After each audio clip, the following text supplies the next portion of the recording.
बच्चों, easy science board में आपका स्वागत है। यदि इससे पहले कि यदि आप नए हैं तो मेरे इस चैनल को सब्सक्राइब करें और ऐप को अधिक से अधिक लोगों के पास शेयर करें और डाउनलोड करें।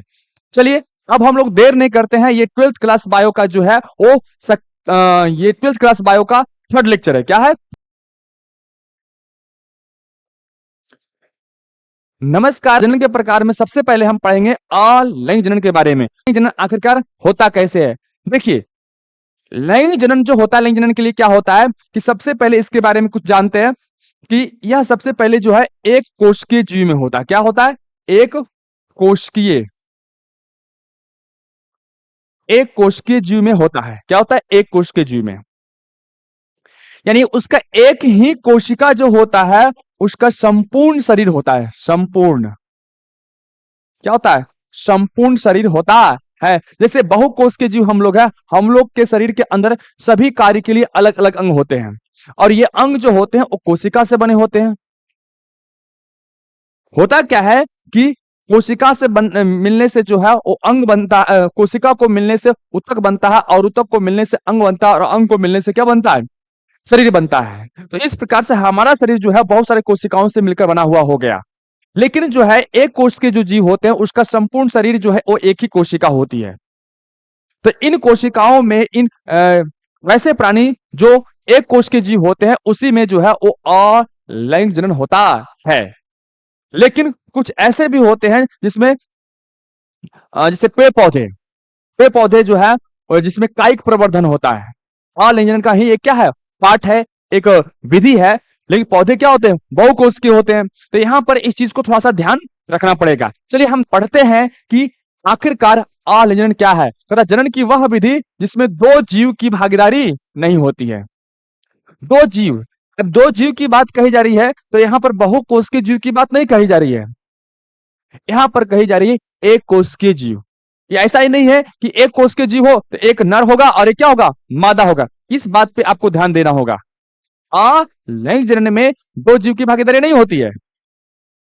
दो जीव की भागीदारी नहीं होती है, एक ही जीव इसमें होता है। कहता है दो जीव की भागीदारी नहीं होती है, इसमें केवल एक ही जीव के द्वारा जो है संतान की उत्पत्ति हो जाती है। एक ही जीव के द्वारा जो है उस संतान की उत्पत्ति हो जाती है। यानी कहने का मतलब है एक जीव होता है, वही माता होता, वही पिता होता और उसी के द्वारा जो है वो नए जीव की उत्पत्ति होती है। वैसे विधि को हम अलैंगिक जनन कहते हैं। अब हम समझते हैं अलैंगिक जनन की विशेषता के बारे में। किसके बारे में? अलैंगिक जनन की विशेषता के बारे में। आखिरकार अलैंगिक जनन की विशेषता क्या है? सबसे पहला विशेषता है कि जब इसका संपूर्ण शरीर एक ही होता है। क्या होता है? संपूर्ण शरीर जो है एक कोशिका होता है। और एक कोशिका होता है तो इसमें जरूरी नहीं है कि क्या हो, इसमें युग्मक का निर्माण हो। तो यहां पर सबसे पहला जो कहता है कि इसमें अलैंगिक जनन में युग्मक का निर्माण और युग्मक का संलयन नहीं होता है। युग्मक का निर्माण और युग्मक का संलयन नहीं होता है। क्यों नहीं होता है? क्योंकि इसमें बनता ही नहीं है। जब बनेगा, निर्माण भी नहीं होता है तो संलयन भी नहीं होता है और इसकी आवश्यकता भी नहीं पड़ती है, क्योंकि युग्मक का निर्माण और युग्मक का संलयन जो है वो बहुकोश के जीवों में जनन में इसका इस्तेमाल किया जाता है। लेकिन एक कोश के जीव में ऐसा नहीं होता है। कहता है इस जनन से उत्पन्न संतान का आकार व अनुवांशिक रूप से क्या होता है? जनक के समान होते हैं। देखिए, इस जनन से जो प्राप्त संतान होगा, जो नए शिशु बनेंगे, वह शिशु जो है वो जनक के समान, जनक का मतलब माता पिता के जैसा एकदम टू कॉपी वैसा ही दिखता है। या ऐसा कह सकते हैं अलैंगिक जनन जो है एक क्लोन होता है। ऐसा होता है, क्लोन की भांति काम करता है, फोटो कॉपी की भांति कार्य करता है, जनन के समान होता है, जनक के समान होता है, जिन्हें हम क्या कहते हैं? क्लोन कहते हैं। इसमें केवल समसूत्री विभाजन होता है, यानी कि यह एक कोशिका जो होता है वो क्या करता है? समसूत्री विभाजन के द्वारा जो है वो नए जीव को क्या करता है? उत्पन्न करता है। यानी कि कोशिका का जो केंद्रक है, जेनेटिक मटेरियल है, वो दो भाग में टूटता है। उसके साथ साथ क्या होता है? जीव द्रव भी क्या होता है? यानी कि कोशिका द्रव भी जो है वो टूट जाता है या फिर अलग हो जाता है और दो नए जीव का रूप ले लेता है। कहता उच्च कोटि के कशेरुकी जिसमें हड्डी, रीढ़ की हड्डी नहीं पाई जाती, कशेरुकी जिसमें क्या होता है? हड्डी पाई जाती है ना, उसमें अलैंगिक जनन जो है वो क्या होता है? नहीं होता है। क्या होता है? कशेरुकी और अकशेरुकी प्राणी में जो है वो अलैंगिक जनन नहीं होता है। ये आपको VBI है, ऑब्जेक्टिव में जो है वो आएगा, है ना। एक दे सकता है। इसको आप ध्यान दीजिएगा इस टॉपिक को। देखिए आगे है, कहता उच्च कोटि के पादप में अलिंग जनन की एक विधि पाई जाती है, जिसे हम क्या कहते हैं, कायिक प्रवर्धन कहते हैं या कायिक जनन कहते हैं। उच्च कोटि के पादप में अलिंग जनन होता है, यानी कि उच्च कोटि यानी इसमें क्या हुआ, बहुकोशिकीय जीव है, बहुकोशिकीय पादप कोशिका एक से अधिक है, बहुत सारा होता है, लेकिन इसमें अलिंग जनन की एक विधि पाई जाती है, लेकिन वह विधि जो है इस तरह से नहीं होता है। इस विधि को हम बोलते हैं कायिक जनन। तो ये विशेषता हुआ, क्या हुआ, ये विशेषता है किसका, अलिंग जनन का। अब यहां पर हम देखते हैं कि अलिंग जनन जो है किसमें होता है, तो किसमें होता है, जीवाणु में होता है, कवक में होता है, प्रोटोजोआ में होता है, शैवाल में होता है और उच्च कोटि के पादप में होता है। जो कैसा वाला होता है, ये होता है कायिक प्रवर्धन वाला। अब हम नेक्स्ट देखते हैं। देखिए अब यहां तक अभी तक हमने समझा कि अलिंग जनन किसे कहते हैं और इसकी विशेषता क्या है, लेकिन अब यहां पर हम देखेंगे कि अलिंग जनन के प्रकार, किसके बारे में, अलिंग जनन के प्रकार के बारे में हम समझेंगे कि कितने प्रकार के होते हैं। आप जब बात ध्यान से समझिएगा, क्योंकि यहां पर से जो है सिंपली इतना जानना क्या है, आसान है, लेकिन इसके बारे में हम थोड़ा सा डिटेल पढ़ेंगे। और इससे पहले कि यदि आप नए हैं तो मेरे चैनल को आप जरूर सब्सक्राइब कीजिए, क्योंकि अब तक हम लोग ऑफलाइन क्लास पढ़ाते आ रहे थे, लेकिन अभी फिलहाल इस वर्ष जो है ऑनलाइन आए हैं। तो इस ऐप पर लगातार हम प्रयास करेंगे कि ये आपको वीडियो हमेशा चैप्टर वाइज और एकदम डीपली और आसान भाषा में आपको प्रोवाइड करवाया जाए, ताकि आप अच्छा से खासकर बायो का जो आप तैयारी कर सके। और जो है इसलिए आपका थोड़ा सा हेल्प चाहिए, ज्यादा से ज्यादा क्या कीजिए, इस चैनल को सब्सक्राइब कीजिए और शेयर कीजिए, और आपको ना ही मिनिमम कॉस्ट में या फिर फ्री आपको जो है ये सब चीजें जो प्रोवाइड करवाई जाएगी। चलिए देखते हैं विखंडन। आखिरकार ये विखंडन क्या है, नाम से पता चल रहा है विखंडन यानी टूटना, यानी कि अलिंग जनन की जो विधि है, सबसे पहला जो है ये प्रकार है अलिंग जनन का, क्या है, अलिंग जनन के प्रकार में सबसे पहला जो प्रकार है वो क्या है, विखंडन। विखंडन का मतलब टूटना। इसमें क्या होगा, एक कोशिका जो है वो दो भाग में क्या होगी, टूटेगी। क्या होगी, या दो भाग में टूटे या दो भाग से क्या होता है, अधिक भाग में टूटे, यानी टूटेगा, क्या होगा, टूटेगा। यहां पर डट कर लिखा हुआ है, नहीं है, क्या होगा, टूट कर, क्या होगा, टूट कर। अतः वैसा जनन जिसमें जनक कोशिका दो समान भाग में या उससे अधिक भाग में क्या होता है, टूट कर, क्या होगा, टूट कर संतति कोशिका का निर्माण करता है, उसे हम क्या कहते हैं, विखंडन कहते हैं। विखंडन का मतलब ही है टूटना। इसमें एक कोशिका होगा, या तो एक भाग में टूटे या एक से अधिक भाग में टूटेगा, और जो टूटा हुआ भाग है वो नए जीव का रूप लेगा। फिर हम तुरंत देखेंगे कि आखिरकार वो कैसे कोई प्राणी टूटकर नए जीव का रूप लेता है। अब कहता है ये विखंडन जो है, विखंडन के दो प्रकार है। कितने प्रकार है, दो प्रकार है। एक है द्विविखंडन, जिसको हम बाइनरी फिजन का क्या बोलते हैं, बाइनरी फिजन कहते हैं। विखंडन, अब क्योंकि यहां पर डिफिनेशन में क्योंकि आप यहां पर देख सकते हैं डिफिनेशन में कि क्या है, या तो दो भाग में टूट रहा है या दो से अधिक भाग में टूट रहा है। इसके कंडीशन कितने हो गए, दो हो गए। इसलिए विखंडन जो है वो दो प्रकार के हैं। एक में अगर दो भाग में टूटेगा तो द्विखंडन, अगर दो से अधिक भाग में टूटेगा उसे क्या बोलेंगे, बहुखंडन। फिर सुनिए एक बार ध्यान से, अगर विखंडन रूपी अलिंग जनन में, यदि विखंडन रूपी अलिंग जनन में अगर कोई कोशिका दो भाग में टूटा तो द्विखंडन, क्या बोलेंगे, द्विखंडन। अगर दो से अधिक भाग में टूटा तो क्या बोलेंगे, बहुखंडन, क्या बोलेंगे, बहुखंडन। देखिए क्या बोलेंगे, बहुखंडन कहेंगे। चलिए पढ़ते हैं यहां पर द्विखंडन किसे कहते हैं। पता है, इस प्रकार के जनन में एक जनक कोशिका जो है दो समान भाग में टूटता है। एक जनक कोशिका जो होता है वो क्या होता है, दो समान भाग में जो है वो टूट जाता है और नए संतति कोशिका का निर्माण करता है। दो समान भाग में टूट गया और नए संतति कोशिका क्या करता है, निर्माण करता है, जो वृद्धि कर जनक के जो है वो समान होता है। जो वृद्धि करके क्या होता है, जनक के जैसा ही हो जाता है, उसे हम क्या बोलते हैं, द्विखंडन कहते हैं। यहां पर आप इस उदाहरण को, यहां पर इमेज एक सिंपली दिया गया है, आप इसको देखकर समझ सकते हैं कि एक कोशिका है। देखिए अमीबा है, अमीबा क्या हुआ है, इससे केंद्रक धीरे धीरे क्या हो रहे हैं, फैल रहे हैं, और फैलकर और फैलते फैलते क्या होगा, बीच में पिचक गया और थोड़ा सा और फैला और बीच में और चिपक गया, है ना, और ये क्या हुआ, दो भाग में टूटने के कगार पर है। अब अंततः क्या हो गया, ये दो भाग में टूट गया। अब ये जो है, ये देखिए यहां से यहां और यहां से यहां, इससे पहले अभी यह जो था एक था, क्या था, एक कोशिका था, लेकिन क्या हो गया, ये टूटकर जो है वो दो संतति कोशिका का निर्माण किया और ये दो अमीबा बन गया। ऐसे जनन को हम क्या बोलते हैं, द्विखंडन बोलते हैं। और इसको हम बोलते हैं किसमें में होता है, तो अमीबा में होता है, पैरामीशियम में होता है, यूलिना में होता है और डाइटा में होता है, और जिसका इमेज इस प्रकार से यहां पर दिखाया गया है। लेकिन अगर आप चाहते हैं तो इतना पढ़ सकते हैं, इससे ज्यादा जरूरी नहीं है। लेकिन अगर 12 क्लास के अंदर कभी कभी बिहार बोर्ड में ऐसा देखा जा रहा है कि वह डीप थ्योरेटिकल क्वेश्चन पूछा जाता है ऑब्जेक्टिव के अंदर, और ऑब्जेक्टिव के अंदर थ्योरेटिकल क्वेश्चन पूछा जाता है, तो उसके लिए आपको थ्योरी वाला बुक जो है वो पढ़ना पड़ेगा। अब हम आपको जो है बेहतरीन तरीके से अमीबा में, पैरामीशियम में, यूग्लिना में किस प्रकार से इसकी कोशिकाएं टूटती है, उसमें क्या क्या चीज होता है, थोड़ा सा विस्तार में हम आपको बताने का प्रयास करते हैं। इससे पहले कि यदि आप नए हैं तो इस मेरे चैनल को सब्सक्राइब कीजिए। चलिए, उससे पहले क्या करते हैं, इसके उदाहरण को विस्तार रूप से पढ़ने से पहले हम क्या करते हैं कि हम इसके दूसरा पार्ट जो है बहुखंडन, उसके बारे में पढ़ लेते हैं। बहुखंडन क्या है, वैसा अलिंग जनन जिसमें एक जनक कोशिका, क्या होता है, एक जनक कोशिका होता है, क्या होता है, एक ही जनक कोशिका होता है, जो विखंडित होकर अनेक संतति कोशिका का क्या करता है, निर्माण करता है। विखंडित होगा और दो से जो है वो अधिक भाग में क्या होगा, वो टूटेगा, और टूट कर नई कोशिका क्या करेगा, वो निर्माण करेगा। उसे हम क्या बोलेंगे, बहुखंडन कहते हैं। इसमें होता है, प्लाज्मोडियम में होता है, मोनोसिस्टम्स में होता है, इन सभी में जो है वो बहुखंडन प्रक्रिया द्वारा अलिंग जनन होता है।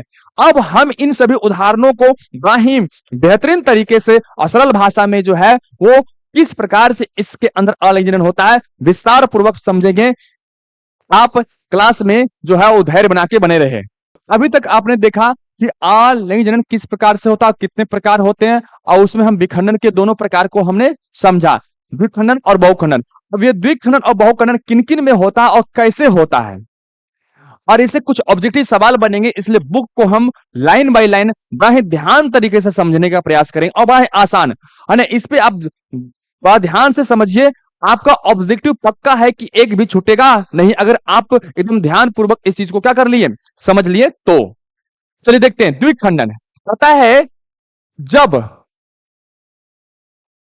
देखिए कहता है द्विखंडन, बाइनरी फिजन, कहता है जब जीव केवल दो खंडों में विभाजित होता है तब इस विधि को हम क्या बोलते हैं, द्विखंडन कहते हैं, यानी बाइनरी फिजन कहते हैं। यानी कोई जीव जो है केवल दो खंड में क्या होता है, दो खंड में बढ़ता है, तो उसे हम बाइनरी फिजन यानी द्विखंडन कहते हैं। अब द्विखंडन के कहता है उदाहरण, हम क्या बोले थे कि उदाहरण को हम बड़ा ही बेहतरीन तरीके से समझने का प्रयास करे थे। ऐसे लोग क्या करते हैं कि कैसे किस किस में होता है, कैसे होता है वो बताया जाता नहीं है, लेकिन हम यहां पर आपको बताएंगे कि इन सभी के अंदर, अमीबा के अंदर, ये प्रोटोजोआ के अंदर किस प्रकार से अलैंगिक जनन जो है होता है, और उसके अंदर किस तरह से ऑब्जेक्टिव सवाल छुपे हुए हैं, वो आपको निकाल कर हम दिखाएंगे। चलिए देखते हैं, तब प्रोटोजोआ में द्विखंडन क्या होता है। तो आपसे सबसे पहले यहां पर सवाल आएगा कि प्रोटोजोआ में होता है कैसा, कैसा जनन, डायरेक्ट सवाल पूछेगा, प्रोटोजोआ में होता है जनन या प्रोटोजोआ में होता है, ऑप्शन रहेगा द्विखंडन, बहुखंडन है ना, या खंडन, क्या होगा। तो यहां पर जो है सबसे पहले जानना है कि प्रोटोजोआ में क्या होगा, द्विखंडन।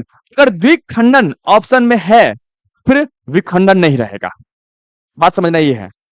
अगर ऑप्शन में द्विखंडन रहा तो क्या होगा, विखंडन नहीं होगा, क्योंकि द्विखंडन जो है वो किसका पार्ट है, विखंडन का। विखंडन द्वारा अलिंग जनन का जो पार्ट है वो द्विखंडन और बहुखंडन है। तो ऑप्शन पे आपको ध्यान देना पड़ेगा कि ये किस तरह से टूटकर आया है। तो सबसे पहले कहता है प्रोटोजोआ में जो है वो द्विखंडन होता है। अब कैसे होता है वो समझना है। कहता प्रोटोजोआ में सर्वप्रथम जो है केंद्रक में उपस्थित गुणसूत्र, ध्यान समझिएगा, गुणसूत्र।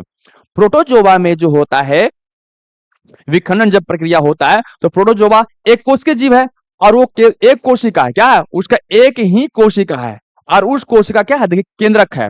तो वो केंद्रक में क्या होगा, गुणसूत्र, क्या होगा, ये गुणसूत्र जो है उसके अंदर मौजूद रहते हैं। गुणसूत्र कहता गुणसूत्र का जो है वो समसूत्रण द्वारा जो है वो प्रतिलिपिकरण होता है। कहता है गुणसूत्र यानी कि जो उसके केंद्रक में उपस्थित जो गुणसूत्र है उसका क्या होता है, समसूत्रण द्वारा जो है समसूत्री विभाजन जो होता है, तो विभाजन से पहले जो है कहता है इसके अंदर जो केंद्रक है उसका प्रतिलिपि यानी कि फोटोकॉपी क्या होता है, रिप्लिकेशन क्या होता है? रिप्लिकेशन, देखिए यहाँ क्या है? प्रतिलिपिकरण, यानी क्या रिप्लिकेशन होता है। और फिर केंद्रक जो है वो खांच द्वारा दो भाग में टूट जाती है। अब ये खांच द्वारा यानी समझिए थोड़ा सा ध्यान से, ये मान लिया कि ये प्रोटोजोआ, इसका इमेज इस बुक के अंदर नहीं है, नहीं तो दिखाते हम आप लोग को, ठीक है। ये मान लिया कि कोशिका है, क्या है? कोशिका। तो इस कोशिका के अंदर क्या है? ये उसका केंद्रक है। अब केंद्रक के अंदर जो ये जो दिख रहा है ये वाला है ना, वो क्या है? ये जो है वो गुणसूत्र है। तो गुणसूत्र का जो है वो विखंडन होगा, यानी दो भाग में टूटेगा। तो टूटने से पहले क्या होता है? रिप्लिकेशन, प्रतिलिपिकरण। क्यों होता है? यह आपको 11th क्लास में सेल डिवीजन चैप्टर में पढ़े होंगे। तथा प्रतिलिपिकरण होता है, और जब प्रतिलिपिकरण होता है उसके बाद केंद्रक जो है वो खांच द्वारा दो भाग में टूटता है। यानी कि पहले जो है यह मान लिया कि इसमें 46 है, तो ये प्रतिलिपि करेगा तो क्या हो जाएगा? 92 हो जाएगा। क्या होगा? फोटो कॉपी करेंगे, मान लीजिए आपके पास 46 पेज है और उसको फोटो कॉपी के एक एक पेज को, तो क्या होगा? डबल हो जाएगा। तो क्या होगा? ये 92 हो जाएगा। अब जब 92 हो जाएगा तब देखिए यहाँ पे दो, तब जो है केंद्रक खांच दोबारा दो भाग में टूट जाता है। केंद्रक जो है खांच कैसे? देखिए यहाँ पर कुछ इमेज में दिख रहा होगा, है ना। इसको ऊपर करेंगे तो गड़बड़ हो जाएगा। खांच द्वारा ये देखिए मालिक केंद्र गोल है, तो यहाँ पर इस प्रकार से ये खांच बनने लगता है। ऐसा देखिए, ऐसा खांच द्वारा जो है वो दो भाग में क्या होता है? बढ़ जाता है। साथ ही कोशिका द्रव भी धीरे धीरे जो है वो केंद्रक के पृथक होने के साथ साथ बढ़ जाता है। जब ये केंद्रक जब बीच से चिपकने लगता है, खांच द्वारा जो है वो टूटने लगता है, तो इसके अंदर जो कोशिका द्रव जो होते क्या होते हैं? कोशिका द्रव होते हैं, वह भी जो है वो दो भाग में क्या होता है? वो बंटने लगता है। इस प्रकार से ये इसका कोशिका भी इस प्रकार से क्या करना लगता है? ये मूव होने लगता है और दो नए जीव का क्या करता है? रूप ले लेता है। इस प्रकार से क्या होता है? इसके अंदर जो है विभाजन की प्रक्रिया जो है वो होती है। किसके अंदर? प्रोटोजोआ के अंदर जो है वो नए जीव का जो है वो विकास होता है। अब यहां पर कहता अंतः इसे कहता अंतः इसे जो है इसी तरह से जो है वो अमीबा में क्या होता है? इसी तरह से कहता है जैसे प्रोटोजोआ में होता है वैसे क्या होता है? अमीबा में। किसमें होता है? अमीबा में। अमीबा के द्वारा जो है द्विखंडन में वही अवस्थाएं होती है जो अन्य सामान्य कोशिका में सूत्री विभाजन में होता है। मतलब कि जैसे प्रोटोजोआ में हुआ था वैसे क्या होता है? अमीबा में भी होता है। कहता है परंतु इन अवस्थाओं के साथ साथ अमीबा की आकृति भी क्या होती है? बदलती है। मतलब कि जब अमीबा में द्विखंडन द्वारा नए जीव की उत्पत्ति होती है, तो नए जीव की उत्पत्ति होते समय जो है उसकी आकृति में क्या होता है? बदलाव आता है। क्या आता? बदलाव आता है। कहता है कि इसकी अवस्थाओं में क्या होती है? अवस्था की आकृति जो है, अमीबा की आकृति जो है वो बदलती है। अब वह आकृति किस प्रकार से बदलती है, यहां पर देखने की बात है और समझने की बात है।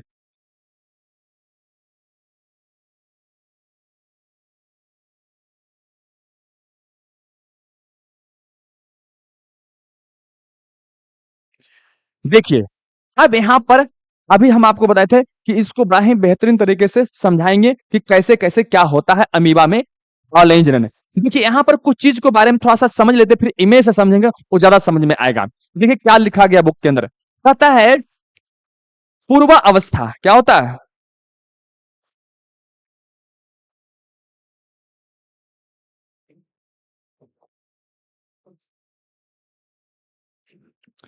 कहता है पूर्वावस्था यानी प्रोफेज में केंद्रक तुर्क के आकार का हो जाता है। प्रोफेज में, किस फेज में? प्रोफेज में। प्रोफेज में यानी पूर्वावस्था में। आप जब 11th क्लास में सेल डिवीजन जब पढ़ोगे तो आपको वहां पर पता बताया गया होगा कि प्रोफेज क्या होता है, पूर्वावस्था क्या होता है। इसमें कहता है केंद्रक जो है वो तुर्क का तुर्क के आकार का हो जाता है। कैसा होता है? तुर्क तुर्क के आकार, एक विशेष संरचना का निर्माण कर लेता है। अब कहता है उसके बाद जब तुर्क के आकार का हो जाता है तो कहता मध्य अवस्था में गुणसूत्र कोशिका के मध्य में आ जाता है। यानी कि जब मध्य अवस्था से पहले क्या होता है? पूर्वावस्था। पूर्वावस्था से क्या होता है? मध्य अवस्था में जब जाता है तो उसका केंद्रक, देखिए यहां पर फिर से समझिएगा, पूर्वा अवस्था में केंद्रक जो है तुर्क के आकार का हो जाता है। केंद्रक की बात कही जा रही है।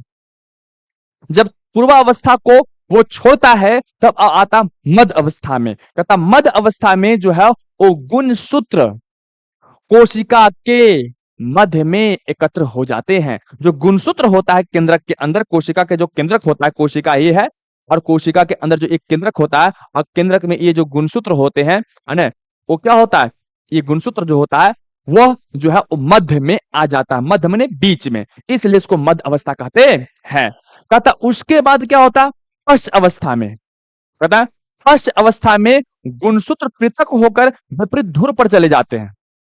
तो 11th क्लास में सेल डिवीजन पढ़ेंगे, उसको भली बात है, बहुत अच्छा समझ में आ रहा होगा कि जब पश्च अवस्था में जब जाता है तो गुणसूत्र जो है वो अलग होकर जो है वो पुनः से क्या होता है, इस तरह से वो फैलने लगता है। अभी ऊपर में इमेज है, हम दिखाएंगे।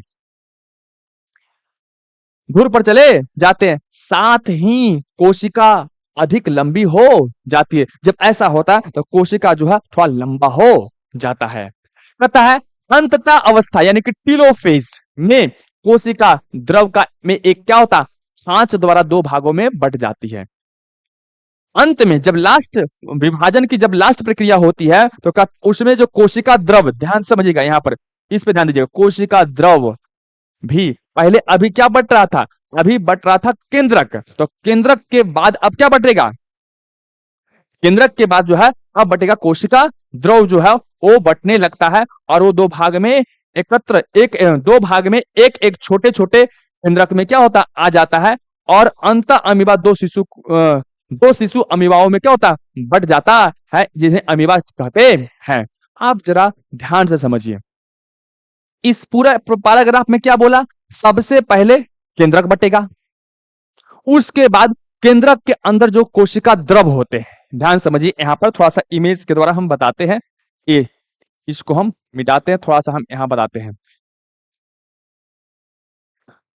कोशिका के बारे में आप जानते होंगे कि मान लीजिए एक कोशिका ऐसा गोल क्या होता है, कोशिका होता है, एक कोशिका की झिल्ली होती है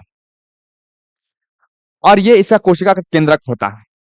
और इस कोशिका के अंदर जो है वो गुणसूत्र होते हैं। क्या होता है, गुणसूत्र होता है। फिर इसके बाद क्या होता है, इसके अंदर बहुत सारे छोटे छोटे अंगक होते हैं। इस सब को मिला के हम बोलते हैं कोशिका द्रव। क्या बोलते हैं, कोशिका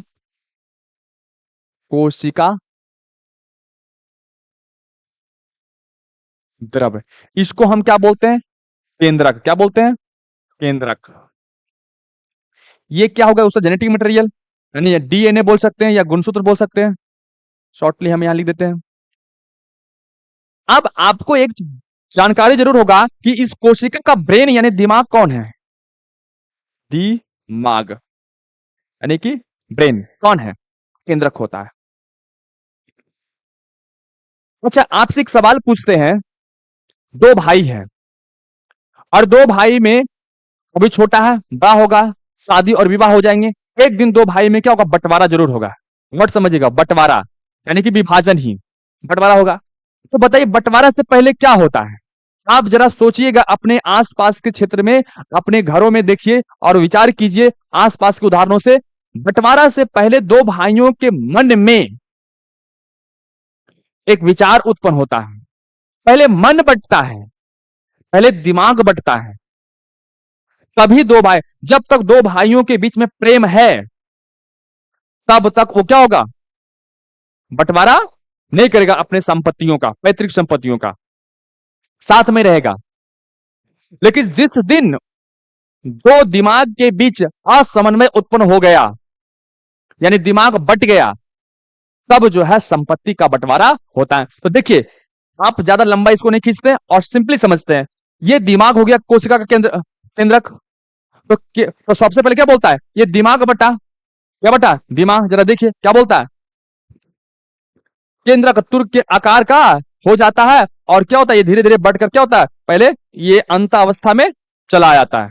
कोशिका द्रव जो है यहां देखिए, गुणसूत्र पृथक होकर ध्रुवों पर चले जाते हैं और साथ ही कोशिका अधिक लंबी हो जाती है। पहले जो है क्या हो रहा है, यहां पर पहले हो रहा है केंद्रक का विभाजन, और जब केंद्रक का विभाजन हो गया तब अंत में कहता है कि कोशिका द्रव, देखिए यहां पर कोशिका द्रव भी जो है वो दो भाग में बट जाता है। तो क्या होता है कि पहले केंद्रक बटेगा, उसके बाद क्या बटेगा कोशिका द्रव, क्या होगा कोशिका द्रव बटेगा। तो इन उदाहरणों से आप समझ सकते हैं। अब जरा इमेज के द्वारा देखते हैं कि अमीबा में कैसे जो है वो दो भाग में कोशिकाएं जो है वो डिवाइड होती है। क्या है यहां पर आप ध्यान दीजिएगा, अमीबा में अनियमित द्विखंडन, इसमें ये जो इमेज दिया गया है अमीबा में द्विखंडन कैसे होता है, आप नोट्स बना सकते हैं तो वहां पर ये चीजें लिख सकते हैं। देखिए ये इंटरफेज है, क्या है अंत्यावस्था, यही था अंत्यावस्था। इस अवस्था में जो नॉर्मली क्या होता है कि कोशिका के विभाजन से पहले की तैयारी होती है अंत्यावस्था में, लेकिन विभाजन हुआ नहीं, विभाजन की तैयारी जैसे होता है ना दो भाइयों के बीच में पहले मन में एक विचार उत्पन्न होता है, उसी प्रकार से ये क्या होता है अंत्यावस्था में इसकी तैयारी होती है। देखिए क्या लिखा हुआ क्रोमोसोम, ये इसके अंदर क्या है एक गुणसूत्र है, ठीक है, ये प्लाज्मा मेम्ब्रेन यानी कोशिका झिल्ली है किसका अमीबा का। अब ये क्या है इसका है न्यूक्लियर, क्या है ये न्यूक्लियर इसके अंदर है, और ये न्यूक्लियोलाई, और ये क्या है केंद्रक द्रव है ये। अब यहां पर देखिए इसके अंदर जो ये अंदर वाला जो है ये है ना वो क्या केंद्रक द्रव है, केंद्रक द्रव है, और ये जो है क्या बोलते हैं केंद्रक, ये हो गया प्लाज्मा झिल्ली यानी कोशिका झिल्ली। इस प्रकार से जो है यह क्या अमीबा है, एक जवान अमीबा है, परिपक्व है। अब इसका अंत्य अवस्था में इसके मन में एक विचार उत्पन्न हुआ, क्या हुआ विचार है कि हमें अपने आप को डिवाइड करना है। अब क्या होता है विचार उत्पन्न हुआ तो आ जाता है प्रोफेज, क्या होता है प्रोफेज में। अब इस प्रोफेज में क्या होता है कहता है, देखिए इस प्रोफेज में जाने के बाद जो है कहता है तुर्क का ऐसा केंद्रक जो है वो तुर्क का रूप ले, क्या चलता है तुर्क का, देखिए यहां क्या लिखा है तुर्क का रूप लेता है, क्या होता है तुर्क का रूप ले लेता है।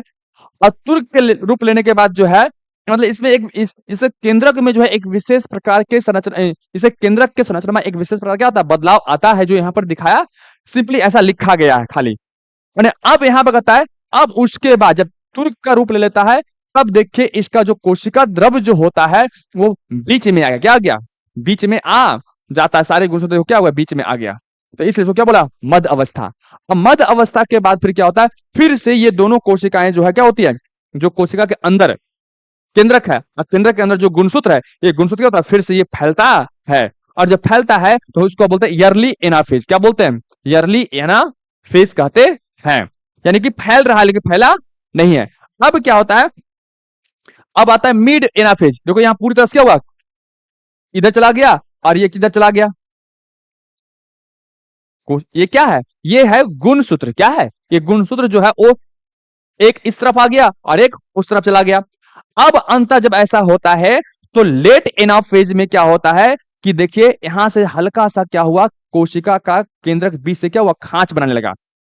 लेट एनाफेज में जब पहुंचा तो खांच का जो डायग्राम है वो थोड़ा सा और क्या हो गया बढ़ गया। अब अंतर टीलोफेज में क्या होता है अंतिम अवस्था में जब ये होता है तब देखिए ये कोशिका झिल्ली भी जो है वो यहां पर इस तरह से फोल्ड यानी खांच बनाने लगा। अब यहीं पर आपको ध्यान देना है कि देखिए सबसे पहले कौन बटना शुरू किया, यहां पर भी कोशिका झिल्ली गोल, कोशिका झिल्ली हल्का सा इसमें हुआ क्योंकि यहां पर फोल्ड किया, अब इसमें थोड़ा सा और यहां पर जाकर पूरा कोशिका द्रव जो है कोशिका झिल्ली भी फोल्ड होने लगा। यानी कि पहले केंद्रक बटना शुरू किया और उसके बाद क्या हुआ कोशिका झिल्ली भी जो है अपने आप को खांच बनाने का रूप लेने लगा ताकि जो है दो नए कोशिका का निर्माण हो सके। तो देखिए क्या होता है कुछ समय और बीतता है, अंततः टीलोफेज के बाद आता है साइटोकाइनेसिस यानी कि कोशिका द्रव का विभाजन। अंततः क्या होता है इसके अंदर देखिए पूरा जो मटेरियल जानित है जो भी इसके अंदर जो भी होगा कोशिका द्रव के अंदर वो सब क्या होता है आधा इधर चला जाएगा और आधा क्या होगा इधर चला जाएगा, और ये क्या हुआ इस प्रकार से जो है वो दो अमीबा कोशिका का निर्माण हो जाएगा। जब अंत में ध्यान दीजिएगा जब अंत में कोशिका द्रव आधा उस केंद्र के साथ और आधा इस केंद्र के साथ चला जाता है तो इसे हम बोलते हैं साइटोकाइनेसिस। ये अब वही बात कर सकते हैं उदाहरण में कि आधा संपत्ति इस दिमाग के साथ और आधा संपत्ति इस दिमाग के साथ क्या हो गया, चला गया। यानी आधा संपत्ति इस भाई के साथ और आधा संपत्ति क्या हुआ, इस भाई के साथ। संपत्ति क्या है, कोशिका के अंदर जो भी द्रव है वो इस कोशिका क्या है, संपत्ति है, धन है। और ये क्या है, ये दिमाग है, क्या है, ये दिमाग है। तो पहले दिमाग बटा, अब उसके बाद फिर क्या हुआ, संपत्ति बढ़ गई, और संपत्ति बढ़ गई तो संतति बन गई। यानी कि क्या हुआ, इसको हम संतति क्या बोलते हैं, संतति कोशिका भी कहते हैं, संतति कोशिका भी कहते हैं। इसका अमीबा का, इसको हम डॉटर सेल के भी का नाम से जानते हैं। तो इस प्रकार से अमीबा में द्विखंडन होता है। अब हम दूसरा उदाहरण देखते हैं, प्रोटोजोआ और अमीबा में जो है वो द्विखंडन कैसे होता है। लेकिन अब इसी में बताया है कि इसमें सवाल आता है, कैसे कैसे आएगा वो देखना है। देखिए अब कहता है, यहां पर हेडलाइन को देखिएगा ध्यान से, अमीबा में अनियमित द्विखंडन। फिर से बोल रहा है अमीबा में अनियमित द्विखंडन। अब इसमें क्या बोल रहा है कि अमीबा में द्विखंडन कोशिका किसी भी तल में होता है। अब यहां सवाल आएगा कि अमीबा में द्विखंडन होता है तो उसके तल कैसा होता है। तो तल कहता है कि इसका तल जो है किसी भी तल में हो सकता है। क्या होता है, इसका कोई निश्चित तल होता नहीं होता, किंतु या फिर प्रायः कोशिका द्रव केंद्रक विभाजन के लंबवत होता है। पता है, ध्यान समझिएगा कि इसका द्विखंडन जो होगा वो किसी भी तल में होगा, किसी भी तल में। लेकिन कोशिका द्रव का विभाजन, कोशिका द्रव का विभाजन और केंद्रक का विभाजन, कोशिका द्रव का विभाजन और केंद्रक द्रव का विभाजन जो है वो क्या होगा, के लंबवत होते हैं। क्या होते हैं, तो इस प्रकार के विभाजन को अनियमित द्विखंडन कहते हैं। यहां से सवाल आता है, टेक्निकली सवाल जब पूछा जाएगा तो यहीं से पूछा जाएगा। सिंपली यही दिया रहता है, लेकिन ये दिया रहता नहीं है। और इस पे नोट्स में जब कोई टीचर देता है तो ये सभी चीजें बताई नहीं जाती। ये सब ऑब्जेक्टिव के लिए आपको इतना ध्यान से पढ़ना पड़ेगा। देखिए कोशिका द्रव कोशिका, देखिए यहां पर आप देखिए ध्यान से, कोशिका द्रव विभाजन केंद्रक विभाजन के कोशिका द्रव। तो कोशिका के अंदर जो इसके अंदर जो भी द्रव है इसी को हम क्या बोलते हैं, कोशिका द्रव। कोशिका द्रव का विभाजन केंद्रक के विभाजन के लंबवत। तो ये हो गया उसका क्या चीज, केंद्रक, केंद्रक पता, केंद्रक विभाजन के लंबवत। तो लंबवत के कॉन्सेप्ट क्या है, ऐसे तो उसके ऐसे, यानी कि 90 डिग्री उल्टा है। यह इमेज में स्पष्ट रूप से बताया नहीं गया। देखिए यहां पर जो है वो कोशिका द्रव जो है इस प्रकार से फोल्ड हो रहा है, तो ऐसे बट रहा है। क्या हो रहा है, ये छांच ऐसे बनाया और विभाजन कैसे हुआ, ऐसे। देखो यहां पर थोड़ा सा और चला गया, दिया है ऐसे, तो ये धीरे धीरे क्या हुआ, कट गया। और तो कोशिका एक ऊपर चली गई और ये क्या हुआ, नीचे हो गया। और विभाजन प्रक्रिया कैसे हुई, ऐसे हुई। तो यही यहां पर बोलता है क्या होता है, लंबवत होता है। कैसा होता है, और लंबवत होने के कारण ही इसे हमको बोलते हैं अनियमित विखंडन कहते हैं। हम आगे आप देखते हैं, अगला उदाहरण जो है क्या है,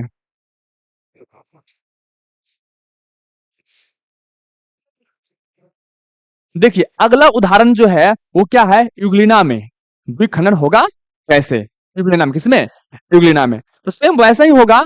अब यहां पर देखते हैं कि यूग्लिना में लंबवत द्विखंडन क्या होता है, यूग्लिना में जो होता है वो लंबवत द्विखंडन तो कैसा होता है, लंबवत। उसमें भी लंबवत था।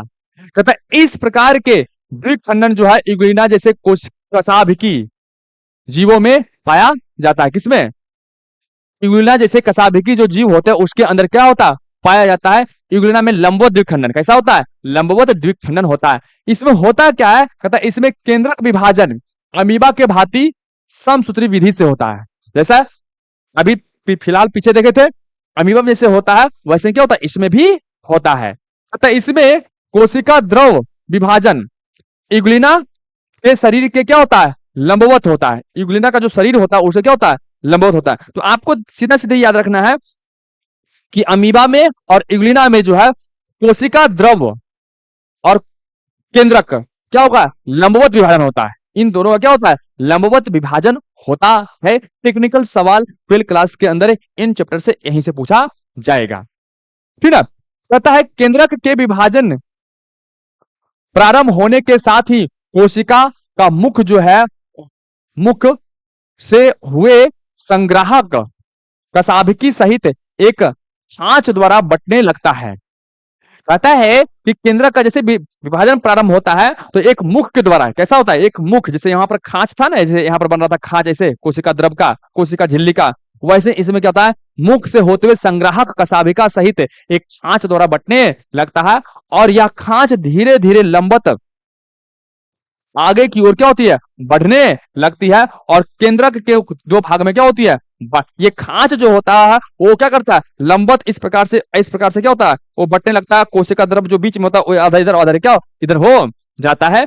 अभी इमेज में हम देखेंगे इस प्रकार से जो है वो लंबवत खांच द्वारा यूग्लिना के शरीर जो है वो दो भाग में क्या होती है, बढ़ जाती है और स्वतंत्र पुत्री यूग्लिना का निर्माण करता है। इमेज से आपको ज्यादा समझ में आएगा, आप इस चीज को जरा ध्यान से देखिए। आगे हम इसको बढ़ाते हैं। यूग्लिना में वही बोले ना, ये यूग्लिना है, क्या है, यूग्लिना में लंबवत द्विखंडन है। अब ये यूग्लिना है और यूग्लिना का जो है, ये जो है यूग्लिना है, क्या है, यूग्लिना ये, और इसका ये जो है वो न्यूक्लियस है, क्या है, न्यूक्लियस यानी कि केंद्रक, क्या चाहिए, केंद्रक है, क्या है, केंद्रक, केंद्रक है।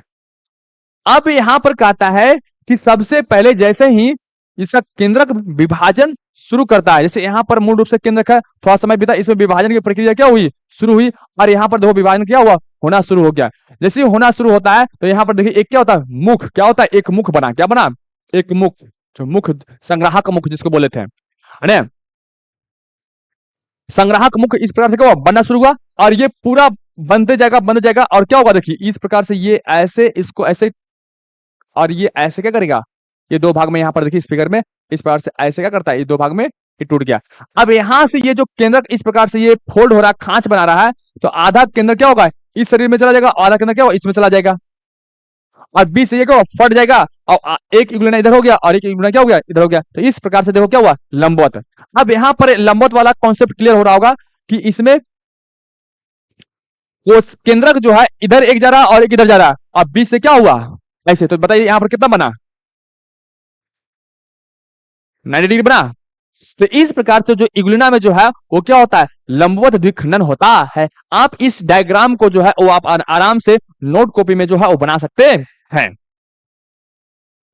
अब आगे देखते हैं, पैरामीशियम में अनुप्रस्थ द्विखंडन होता है। क्या होता है, पैरामीशियम के अंदर जो होता है वो क्या होता है, अनुप्रस्थ द्विखंडन होता है। आज हम द्विखंडन के द्वारा जो है जितने भी उसके उदाहरण है, इससे सारा इस लेक्चर में क्या करेंगे, कंप्लीट करेंगे। बस थोड़ा सा आप ध्यान बना, ये लंबा हो रहा है ये वीडियो, लेकिन जो है वो आपके लिए क्या है, ये क्वेश्चन इससे बहुत सारा आपको बनाने में हेल्प मिलेगा। दोस्तों अब हम पढ़ेंगे पैरामीशियम में अनुप्रस्थ द्विखंडन। अभी तक कितना ऑब्जेक्टिव हुआ, अमीबा में और यूग्लिना में दोनों में द्विखंडन होता है, लेकिन दोनों में केंद्रक और कोशिका द्रव के जो बीच जो द्विखंडन की प्रक्रिया कैसे होती है, लंबवत। यही बस दो तीन बातें जो है इन सभी चीजों से हमें सीखने को मिलेगा। आपको एक भी ऑब्जेक्टिव इन सभी चीजों से छूटने वाला नहीं, अगर आप अच्छा से इन चीजों को पढ़ लिए तो। अब हम देखते हैं पैरामीशियम में,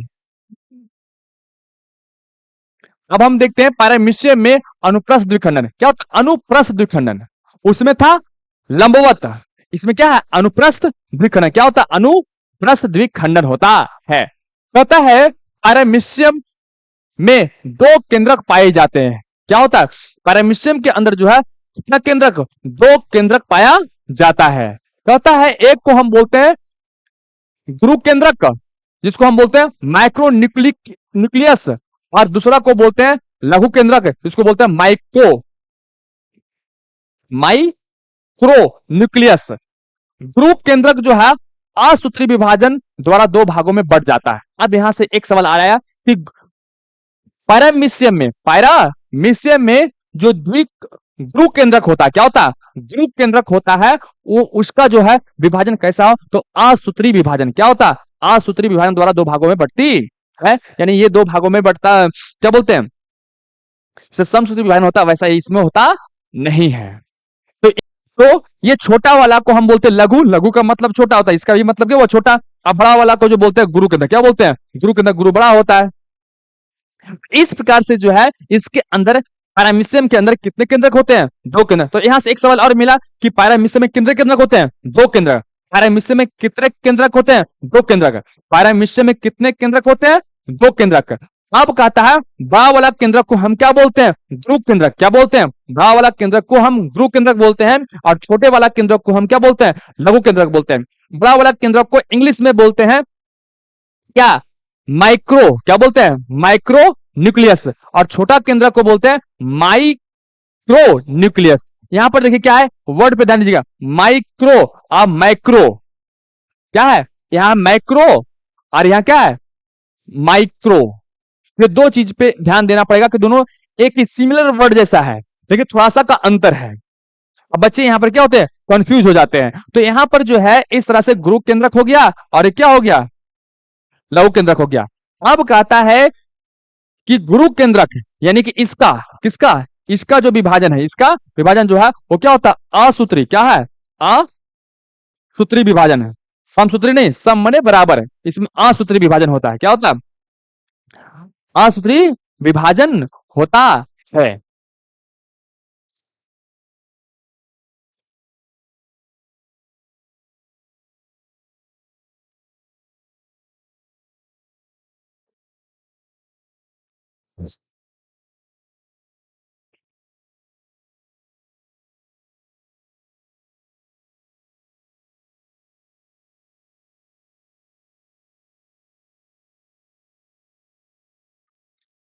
अब हम लोग देखते हैं, अब हम लोग आगे थोड़ा बढ़ते हैं। देखिए क्या बोलता है गुरु। अब यहां पर देखिए गुरु केंद्र क्या बोलता है? गुरु केंद्रक का जो है वो विभाजन असूत्री विभाजन होता है। तो एक सवाल यहां ये हो गया, कहता है विभाजन होकर दो भाग में टूट जाता है। तो अब यहां पर देखिए ये जो गुरु केंद्र क्या हो गया, ये वाला जो है ये छोटा सा जो दिख रहा है ये क्या है? ये गुरु केंद्रक है ना। अब ये गुरु केंद्रक जो है वो कहता है, देखिए यहां पर दो भाग में क्या हो रहा है? ये जो है वो टूट जाता है। दो भाग में क्या होता है? टूटा। और वो असमान क्या होता है? ये वाला दो समान भाग में, ये असमान भाग में क्या होता है? वो टूटता है। अब यहां पे कहता है लघु केंद्र। क्या बोलता है? लघु केंद्र का जो है समसूत्री विभाजन द्वारा दो भागों में बढ़ जाता है। जो अब यहां पर ये जो है वो क्या होता है? समसूत्री, सम सम सूत्री विभाजन द्वारा जो है दो भाग में टूटता है। कौन सा? ये वाला जो है उस समसूत्री विभाजन। देखिए यहां पर एक इधर और चला गया और एक इधर, दो भाग में क्या होता है? ये टूटता है। और यह जो है वो अनियमित तरीके से ये जो टूटता है, इसको टूटने की जो प्रक्रिया है वो अससूत्री विभाजन है। ये फिक्स नहीं है, एक बड़ा होगा सकता है, क्या होता है? छोटा होता है। समझ गया? तो इस प्रकार से क्या होता है? इसके अंदर जो है विभाजन होता है। तो यहां से बेसिक तौर पे हमें समझना है ऑब्जेक्टिव। क्या समझना है? ऑब्जेक्टिव। आपको ध्यान रखना है कि लघु केंद्रक में क्या होता है? समसूत्री विभाजन के द्वारा जो है वो इस ये केंद्रक टूटता है। किसमें? पैरामीशियम में। किसमें? पैरामीशियम के अंदर। पैरामीशियम के अंदर जो है वो लघु केंद्रक का विभाजन जो है कैसा होता है? समसूत्री विभाजन। लेकिन गुरु केंद्रक का जो होता है असूत्री विभाजन। क्या होता है? असूत्री विभाजन होता है। अब आगे देखते हैं, कहता है केंद्रकों के विभाजन के साथ ही पैरामीशियम के शरीर की लंबाई में क्या होती है? वृद्धि होती है। जब केंद्रक जब टूटता है, देखिए छोटा था, क्या इसकी लंबाई में थोड़ा सा क्या हो गई? वृद्धि हो गई। कहता है जिससे मुख खांच बढ़कर दो मुख खांच बना लेता है।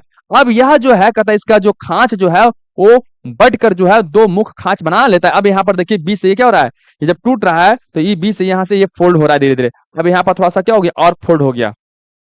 इस प्रकार से ये खांच बनाने लगा।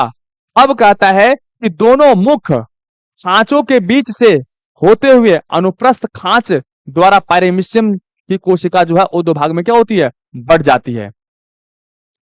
यहां पर समझने की जो बात है वो देखिए यहां पर कि केंद्रक जो है यहां अलग हो गया, लेकिन कोशिका अभी अलग नहीं हुई है।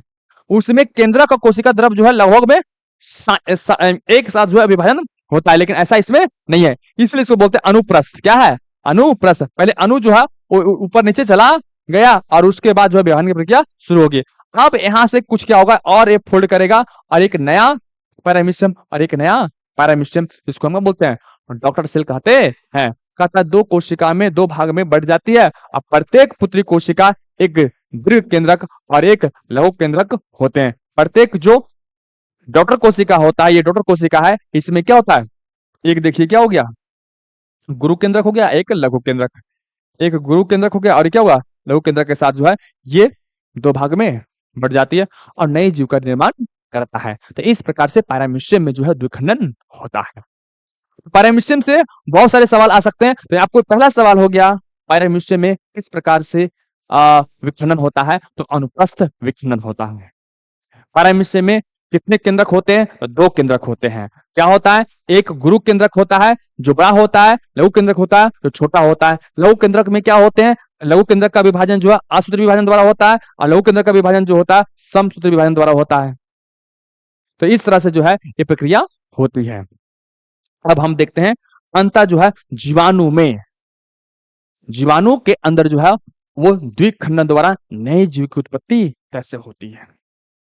थोड़ा सा लॉन्ग हो रहा है, लेकिन आप लोग थोड़ा सा ध्यान दीजिए, है ना। समझना है तो टाइम तो देना ही पड़ेगा। अगर आप चाहते हैं 12 क्लास के अंदर बायो में आपका कोई बायो के अंदर एक भी सवाल ना छूटे, तो आपको पूरा थ्योरी को ध्यान पूर्वक जो है वो समझना पड़ेगा और लाइन बाय लाइन आपको ऑब्जेक्टिव निकालनी पड़ेगी, हर जगह से आपको निकालना पड़ेगा। क्योंकि गाइड के अंदर और मार्केट में मिलने वाले बहुत सारे बुक्स हैं और बच्चे पढ़ लेते हैं, लेकिन तब पर भी जो है वो क्या होता है, ऑब्जेक्टिव को पूरा हल नहीं कर पाता। इसका वजह यही होता है कि वो थ्योरेटिकल क्वेश्चन को छोड़ देते हैं, बुक पर वो ध्यान नहीं देते हैं। तो बुक पर जहां तक हमसे हो पाएगा, जितना हमें लगेगा कि हाँ ये जरूरी है, वो सभी आपको बताया जाएगा। देखिए अब यहां पर हम समझेंगे, अभी देखे थे अनुप्रस्थ विखंडन, द्विखंडन किसमें था, पैरामीशियम के अंदर। अब यहां पर है जीवाणु में, किसमें, जीवाणु में। जीवाणु में जो है वो कोशिका में जो है द्विखंडन होता है। क्या होता है, द्विखंडन होता है। तो वो कैसा होता है, देखिए क्या बोलता है यहाँ पे, अनुप्रस्थ भित्ति, अनुप्रस्थ भित्ति। कहता है कि अनुकूल परिस्थिति में जीवाणु कोशिका एक अनुप्रस्थ भित्ति द्वारा दो संतति कोशिकाओं में विभाजित हो जाती है। अनुकूल परिस्थिति बोल रहा है, क्या बोल रहा है, अनुकूल मतलब जब अच्छा मौसम होता है तब, यानी कि जीवाणु जहां पर भी रहता है और अनुकूल परिस्थिति होती है, उस समय जो है कहता है कि जीवाणु कोशिका एक अनुप्रस्थ भित्ति द्वारा जो है दो संतति कोशिकाओं में विभाजित हो जाती है, यानी दो डॉक्टर सेल का जो है वो निर्माण कर लेता है। तो यहां से सवाल आया कि जीवाणु में डॉक्टर सेल का, यानी कि संतति कोशिका का, यानी कि जनन की प्रक्रिया किस परिस्थिति में होती है। तो क्या होता है, आपको ध्यान देना पड़ेगा, अनुकूल परिस्थिति में। किसमें, यहां स्पष्ट लिखता है, अनुकूल परिस्थिति में जीवाणु कोशिका एक अनुप्रस्थ भित्ति द्वारा दो संतति कोशिकाओं का निर्माण करता है। देखिए लाइन से देख रहे हैं किस प्रकार से सवाल आ रहा है। तो इसी प्रकार से सवाल निकाल कर जो है आपको बोर्ड के अंदर दे दिया जाता है और फिर आपसे क्या होता है, वो बनता नहीं है। कि द्विखंडन से पूर्व जीवाणु कोशिका का क्या होता है, दृढ़ीकरण होता है। यानी कि जीवाणु कोशिका दो भाग में टूटने से पहले अपना पूरा कोशिका को क्या करता है, वो बड़ा करता है। क्या करता है, बड़ा करता है। तो यहां से यह भी सवाल हो सकता है कि जीवाणु विखंडन से पहले क्या करता है, तो कहता है दीर्घीकरण। क्या होता है, दीर्घीकरण की प्रक्रिया को करता है, यानी कि बड़ा करता है अपने आप को। कहता है इसके पश्चात यानी उसके बाद कोशिका में मध्य भाग में संकीर्ण प्रारंभ हो जाता है। जब पहले वो बड़ा कर लेता है, तो बड़ा करने के बाद वो कोशिका के बीच से जो है वो संकीर्ण मैंने पतला गली यानी खांच बनने लगता है। जैसे कि यहाँ पर देख रहे हैं ये पूरा प्लेन है और यहाँ क्या हो रहा है, यहाँ से फिर खांच बनना शुरू कर दिया। क्या हुआ, ये खांच बनना शुरू कर दिया, यहाँ पर देख सकते हैं।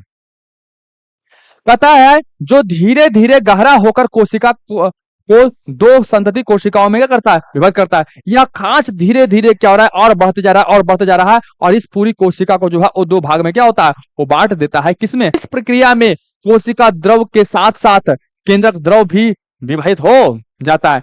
इसके साथ क्या होता है, कोशिका द्रव के साथ साथ केंद्रक, इसके अंदर जो ये कोशिका द्रव है, ये कोशिका द्रव के साथ साथ केंद्रक भी देखो क्या होगा, दो इधर चला जाता है, यानी बढ़ जाता है। कहता है इसमें आसूत्री प्रकार का कोशिका, ये कोशिका विभाजन होता है। देखिए आसूत्री विभाजन, इसमें मतलब कोई बोला कि समसूत्री अपने आप क्या हो गया, असमान रूप से जो है कोशिकाएं जो है वो बढ़ जाती है। तो यहां से एक सवाल और आया कि अमीबा में जीवाणु में कोशिका का विभाजन जो होता है वो कैसा होता है, आसूत्री। क्या होता है, आसूत्री। सवाल ये हो गया। कहता जीवाणु कोशिका में विखंडन की क्रिया अत्यंत तीव्र होती है। मतलब जीवाणु में एक कोशिका जो है वो बहुत जल्दी से क्या होता है, दो कोशिकाओं का रूप वो ले लेता है और नई संतति कोशिकाओं का रूप में वो बनकर वो डॉटर सेल कहलाने लगता है। कहता है अनुकूल परिस्थिति में एक जीवाणु कोशिका 6 घंटे में लगभग कितना होता है, 2,50,000 कोशिकाएं बन जाती है। 6 घंटा में, कितना घंटा में, 6 घंटा में, 6 घंटा में कोई जीवाणु जो है वो अपनी एक कोशिका को जो है वो कितना, 2.5 लाख, कितना, 2.5 लाख जो है कोशिकाएं बना सकती है। इसमें इतना तीव्र गति से जो है वो विभाजन की प्रक्रिया होती है। तो अभी तक दोस्तों हमने देखा कि द्विखंडन, आलैंगिक जनन में द्विखंडन जो है वो किस प्रकार से होता है, और उसके उदाहरण को बड़े डिटेल तरीके से समझने का प्रयास किए। और इसमें से एक भी सवाल आपको छूटेगा नहीं, बीच बीच में हम सवाल भी आपको बताए हैं। उन सवाल को अगर आप ध्यान में रखते हैं तो आपका एक भी ऑब्जेक्टिव अनुरोध है कि इस चैनल को अधिक से अधिक लोगों के पास शेयर करें और ऐप को डाउनलोड करें, ताकि इसी तरह से मैं आपके लिए अधिक से अधिक वीडियो बना सकूं, और ताकि ये आपका एक लाइक, आपका एक सब्सक्राइब हमें अधिक काम करने के लिए जो है वो प्रेरित करता है। धन्यवाद।